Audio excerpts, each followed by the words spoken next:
네, 여러분 반갑습니다. 뒤에 제목이 요즘에 트럼프 대통령이 굉장히 주목을 받고 계시는 뉴스가 많이 등장하는데, 마가를 벤치마킹을 해서 코가라고 한번 이름을 붙여봤습니다. 코리아 그로스 어게인. 사실 급하기는 우리가 더 급하죠. 언제부턴가 이제 한국은 지금이 정점이다라고 하는, 다른 의미에서 보면 약간의 우려와 패배의식이 우리를 지배하기 시작했습니다. 얼마 전에 이창용 하는 총재께서 1% 성장하는 게 그게 우리 실력인 것 같다, 이런 말씀을 하셔서 많은 국민들이 그 말씀을 듣고 걱정도 되고, 또 한편으로는 정말 그런가 하고 고개를 끄덕끄덕 하는 분들도 계셨던 게 기억이 납니다. 그것을 그대로 받아들일 게 아니라 이제 다시 좀 성장할 수 있는, 실질 성장 한 3%, 경상 성장 한 5% 정도 만들어내서 5만 달러, 10만 달러까지 가자 하는 그런 희망 섞인 그런 목표, 비전을 한번 설정해 보려고 오늘 이 자리를 마련했습니다. 사실 반성을 해보면 제조업에서도 그렇고 금융업도 그렇고 이 두 개가 수레바퀴처럼 경제를 굴려가고 번영을 만들어가는 바탕인데, 둘 다 문제가 생겼었다. 장시간 동안 주력 산업군이 교체된 적이 없고, 금융 부분에서도 혁신이 이루어지질 않아서 우리의 성장 동력을 만들어가는데 많은 문제가 있었다는 게 전문가분들의 분석이고요. 그래서 이 미중 패권 전쟁, 또 미국의 자국 우선주의, 이런 것 때문에 생겨날 수밖에 없는 어떤 글로벌 공급망의 재편, 그리고 우리 스스로 힘을 기르기 위해서는 DT, 디지털 트랜스포메이션도 정말 어느 나라 못지않게 가장 선도적이었어야 되고, 이제는 AI제이션까지 해야 될 일이 산적해 있는데 과연 우리가 그걸 주도하고 있었느냐 하는 반성을 하게 되고요.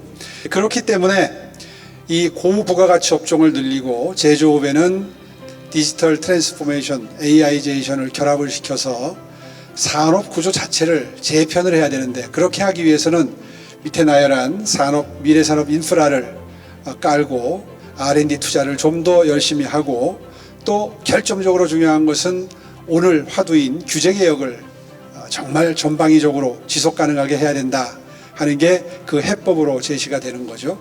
그래서 제가 주장하고 싶은 것은, 이제 정부가 스타트업부터 시작을 해서 유니콘, 대기업까지 이르는 그 고비고비마다 맞닥뜨릴 수밖에 없는 장애물을 치워주는 서비스 정부가 돼야 한다. 그래야 글로벌 경쟁력이 강화가 된다 하는 얘기고요. 그렇게 하기 위해서는 기업은 물론 혁신의 주체가 돼야 되지만, 그 기업들이 혁신적으로 성장해 나아갈 때 발목을 잡는 규제를 혁파해 주는 역할이 정부가 해야 되는 역할 중에 가장 중요한 역할이 아니겠나. 그리고 그렇게 하는 과정에서 거듭 강조하지만 R&D 투자를 한다든가 행정적인, 재정적인, 그리고 세제상의 지원을 아끼지 말아야 하고, 그리고 필요한 인재를 양성해서 제때제때 공급해 주는 것만이 정부가 해야지 될 가장 중요한 일이 아니겠나 싶고요. 이런 일들을 이제는 산업 성장을 주도하는 게 아니라 그 주체는 기업이고, 그리고 그 기업이 그렇게 뛸 수 있도록 도와주는 역할을 하는 것이 정부의 존재의 이유다라는 의미에서 서비스 정부라는 용어를 한번 써봤습니다.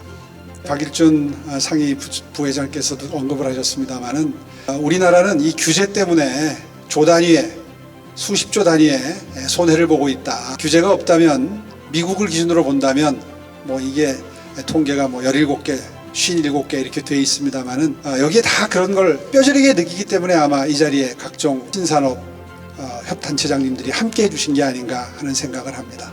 적어도 우리 스스로 이렇게 자해행위를 하는 것은, 우리 스스로 우리 눈을 찌르는 일은 없어야 되겠다 하는 의미에서 오늘 이 자리가 마련이 된 거죠. 그런 의미에서 아까 말씀드린 대로 경상성장률 한 5% 정도를 만들어내려면 이런 산업정책, 재정투자, 금융활성화, 세금개혁, 노동개혁, 규제개혁을 해야 되는데, 조금 이따가 하나씩 자세히 보도록 하겠습니다. 꿈같은 얘기입니다만은 연 경상성장률 5% 정도, 실질성장률 한 3% 정도를 달성을 하게 되면 2045년 해방 100주년이 되는 2045년이 되면 우리도 국민소득 10만 달러를 만들 수 있지 않겠느냐. 이제 이런 희망 섞인 기대를 비전으로 가지고 무엇을 해야 될 것이냐 따져보면, 첫째는 이제 산업정책을 초점을 맞추어 본다면 이 오른쪽에 써놓은 이런 산업들이 앞으로 10년 뒤, 30년 뒤 꾸준히 우리를 먹여 살릴 그런 산업군이고요. 이렇게 산업구조를 개편해가는 게 미리미리 선제적으로 준비해가는 게 필요하다는 말씀을 꼭 드리고 싶고, 제가 최근에 중앙정부에 있는 권한을 과감하게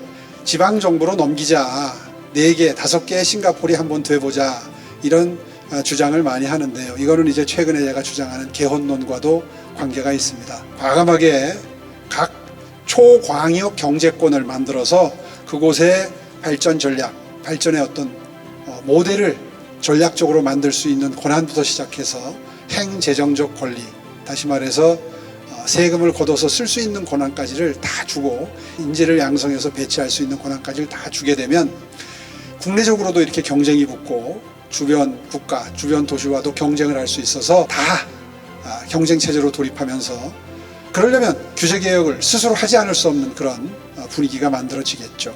재정 투자를 어디다 해야 되는지는 뭐 굳이 다 일일이 설명하지 않아도 인프라 투자를 비롯해서 인재 양성까지 이렇게 모든 전방위적인 투자가 이루어져야 되는 것이고, 금융으로 넘어가서 말씀을 드리면 서울 한 군데만 아니라 지금 뭐 부산이 금융 인프라를 가지기 위해서 산업은행 이전도 주장하고 하는데요. 뭐 서울시장의 입장에서는 흔쾌히 동의할 수는 없습니다만은 부산도 좀 함께 커서 제2의 서울 수도권과 같은 이런 기능을 함께 해줬으면 정말 좋겠습니다. 어저께 트럼프 대통령이 비트코인을 비롯한 코인들의 전략 자산화를 발표를 했는데요. 이제 우리나라도 미국 수준의 디지털 자산에 대한 어떤 그 입법적인 근거를 마련하는데 조금도 소홀히 해서는 안 되겠다. 비롯해서 각종 세제를 조금 이따가도 설명을 드리겠습니다만은 배당소득 분리과세라든가 이런 그 ISA 개인 종합자산 관리 계좌 제도를 고쳐서 자본이 주식시장으로 흘러들어갈 수 있도록 하는 그런 시스템을 구축을 해야지 되겠다. 그래야 스타트업부터 시작해서 자금 문제 때문에 데드밸리를 겪는 많은 중소기업들이 문제를 해결할 수 있겠다 하는 거고요. 세금으로 넘어가면 사실 요즘에 제가 이 상속세나 증여세 얘기를 많이 하는데, 생산 부분으로 흘러들어가야 될 자금들이 은행에, 금융기관에 묶여있기 때문에 과감하게 미리부터 상속을 좀 할 수 있는 사회적인 분위기도 만들고 하자 하는 내용인데요. 이쪽 오른쪽은 사회 문제를 해결하는데 세제가 도움이 될 수도 있겠죠. 무슨 말씀이냐 하면 1인 가족부터 4인 가족까지, 다시 말해서 아이들, 지금 저출산 문제가 심각한데 아이들을 많이 가지면 소득세를 조금 낼 수 있는 소득세 실효세율의 이 격차를 우리나라는 별로 두고 있질 않습니다. 보시는 것처럼 독일이나 미국, 프랑스 같은 경우에는 이것도 사회 문제를 해결하는데 이 세율, 소득세 제도를 활용을 하게 되죠. 이런 의미에서 세제도 전부 개편이 필요하다는 말씀을 드리고 싶고요. 방금 전에 말씀드린 대로 어르신들이 이제 숫자가 많이 늘어나는데, 이 시니어 계층에게 묶여있는 자산들을 과감하게 자녀들, 손자녀들에게 내려줄 수 있는, 그래서 미리부터 뭐 창업할 때라든가 결혼할 때 과감하게 상속이나 증여를 할 수 있도록 해서 마중물로 쓸 수 있도록 하자는 거죠. 경제 활성화에 그런 그 세제 개편을 이야기하고 있습니다. 아까 말씀드린 대로 아이를 좀 많이 낳도록 유도하는데 세금이, 소득세가 순기능을 할 수 있도록 세제를 개편하면 어떨까 하는 아이디어 차원에서의 제안이고요. 아까 말씀드린 대로 사전 증여를 장려를 해서 초등학생 때부터 교육비라든가 아니면 창업 및 결혼 비용이라든가 이런 그 이벤트가 있을 때마다 좀 더 과감하게 자산을 상속, 증여할 수 있도록 해서 그 자산의 세대 간 이전을 통해서 소비, 투자 여력을 확대하고 생산적인 경제활동을 촉진시킬 수 있는 방법도 있지 않겠느냐 하는 제안을 한 바가 있고요. 노동시장으로 넘어가면 뭐 다 알고 계시는 내용입니다만은 노동시장이 유연화되는 것은 물론이고, 요즘에 뭐 주 52시간제 얘기도 반도체법 관련해서 이제 파이트 칼라 에그젬션 얘기도 나오는데, 그런 것들을 비롯해서 좀 유연하게 근로시간을 쓸 수 있게 하고, 임금 체계도 연공급보다는 성과급을 중심으로 해서 요즘 젊은 세대가 공정하다고 느끼는 방식으로 바꾸어줄 필요가 있겠다. 그리고 정규직, 비정규직 간의 격차를 완화한다든가 고용 안정망을 강화하는 것도 필요하겠다는 차원에서 한번 정리를 해봤습니다. 또 규제 개혁으로 넘어가게 되면 사실 이 규제 개혁은 관이 아니라 민이 관과 함께 주도할 수 있도록 구조를 짜는 게 가장 효율적인 방법이라는 뜻에서 신산업 규제혁신위원회를 민간 전문가로 구성을 해야 된다 하는 주장을 하는 것이고요. 서울시는 이미 그렇게 그런 위원회를 만들어서 가동 중입니다. 또 네거티브 시스템이라고 하죠. 우선 허용, 사후 규제의 규제 심사 방식을 대폭적으로 원칙적으로 도입을 해야 된다는 거고, 또 국제 수준에서 규제의 최소성 원칙을 적용해서 신산업별로 기준 국가를 선정을 해가지고 그 나라 수준의 규제 철폐를 실행을 한다면 아마 상당히 효과를 볼 수 있지 않겠느냐 하는 그런 취지에서 준비를 했습니다. 그리고 이러한 규제 개혁은 일회성으로 늘 정권초에만 할 게 아니라 아예 상설 기구화해서 시스템화해서 조직을 만들어서 규제개혁위원회를 상시적으로 독립적으로 가동을 시키는데, 국무조정실 규제조정실 차원에서만 할 게 아니라 아예 규제연구센터나 한국행정연구원의 규제연구센터를 전부 통합을 해가지고 이런 불합리한 각종 규제를 상시적으로 늘 철폐해 나가는 그런 분위기를 만들어야 하겠다. 다시 말해서 하나의 부처 수준으로 이 규제개혁위원회를 상설화하는 것이 필요하겠다. 그 정도 하지 않으면 또 일회성의 어떤 이벤트로 그칠 수밖에 없다 하는 그런 한계를 알아야 되겠다. 그래서 이걸 반영해서 이런 상시화된 시스템을 만들자는 차원의 제안입니다.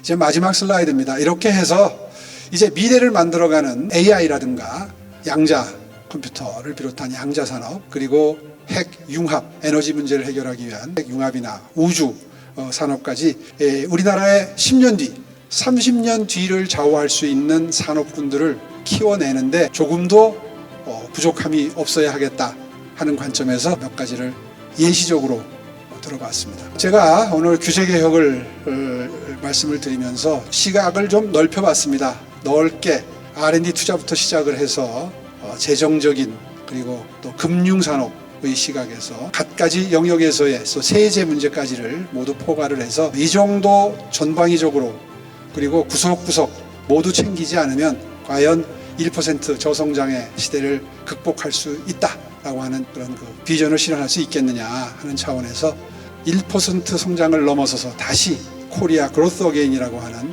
비전을 실현할 수 있는 방법에 대해서 제 소견을 말씀을 드렸습니다. 경청해 주셔서 감사합니다.